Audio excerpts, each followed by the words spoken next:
Sign A by cosec A plus cos A by sec A is equal to 1।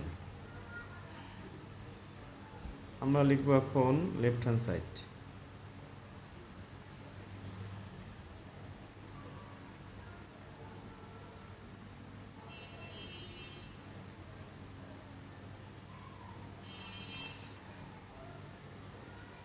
এবার আমরা cosec equal to লিখতে পারি 1 by sign.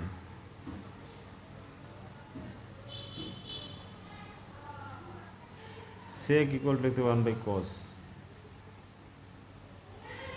এটা একটা ভগ্নাংশ, তার মানে ভাগ থাকলে গুণ দিলে উল্টে যাবে।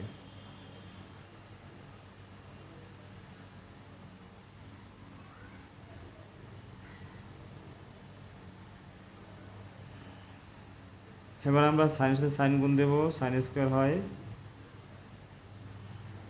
কজের সাথে কজ গুণলে হয় কজ স্কোয়ার, অর্থাৎ sin square plus cos square is equal to 1। Right hand side proved. A by cos A minus tan A by cot A is equal to 1, অর্থাৎ বাম পক্ষ sec A by cos A minus tan A by cot A. তাহলে আমরা যদি লিখি cos is equal to 1 by sec,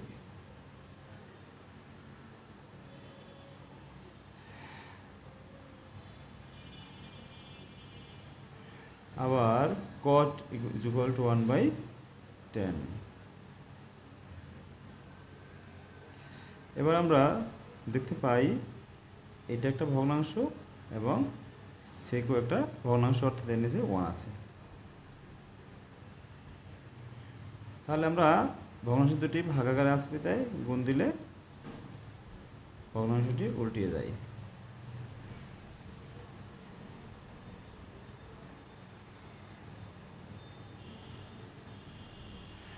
এখন আমরা second নিচে একটা 1 আছে বিদায় লবের সাথে লব এবং হরের সাথে হর গুণ দেব,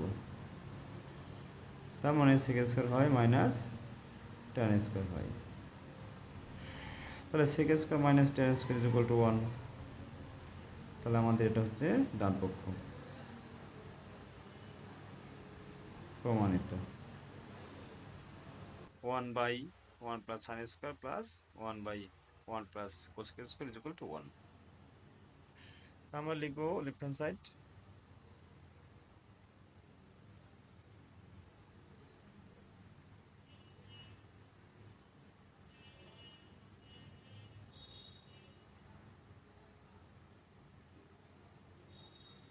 এখন আমরা লক্ষ্য করলে দেখতে পাই সাইনের বিরুদ্ধে হচ্ছে কোসেক। সাইনের বিরুদ্ধে যেহেতু কোসেক, তা আমরা sine square is equal to 1 by cosec square লিখতে পারি।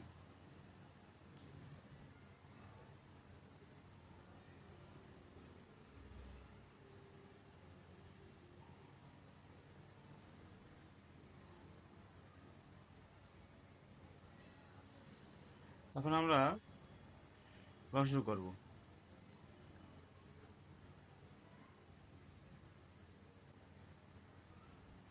লসাগু করলে 1 এর নিচে একটা 1 থাকে, তার মানে কোসেক দ্বারা ভাগ করলে, কোসেক স্কোয়ারকে ভাগ করলে পাওয়া যাবে কোসেক স্কোয়ার।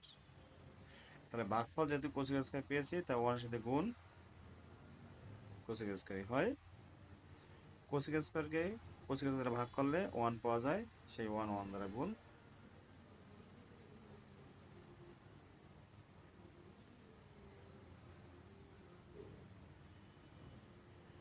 এখন আমরা এই ভগ্নাংশকে যেহেতু ভাগাকারে আছে, গুণ দিয়ে উল্টে দেব।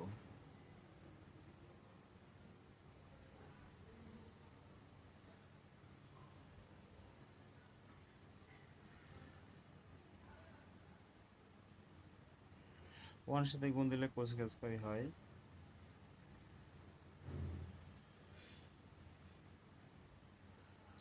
কোসেক স্কোয়ার প্লাস 1, আবার 1 প্লাস কোসেক স্কোয়ার একই।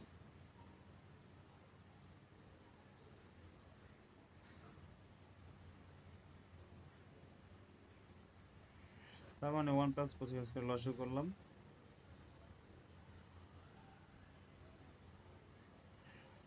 ওয়ান প্লাস কোসেক স্কয়ারকে আমরা ভাগ দেবো, 1 প্লাস কোসেক স্কয়ার ভাগ দিলে 1 পাওয়া যায়, সে 1 কোসেক গুণ দেবো, প্লাস এখানে ভাগ করলে 1 পাওয়া যায়, 1 এর সাথে গুণ দেবো। তার মানে হর ও লব সমানুপাতিক কাটা যায়, তার মানে 1 হয়। এটা হয় রাইট হ্যান্ড সাইড।